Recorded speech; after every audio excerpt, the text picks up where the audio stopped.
हाँ अल्लाह की जनाब यहाँ पे दो बच्चा भलेसर के इस दरिया में नहा रहे थे और वो इस पत्थर के नीचे चले गए हैं।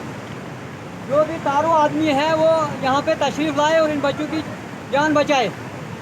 ये पंचायत पतनादी है और वार्ड नंबर 4 इखवा गैदर, वहाँ पे ये हादसा हुआ है। दो बच्चा भले से जा रहे थे तो वो यहाँ नहा रहे थे, वो पत्थर के नीचे चले गए हैं।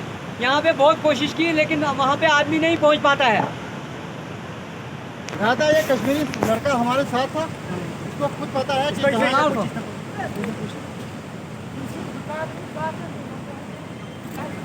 बस का ना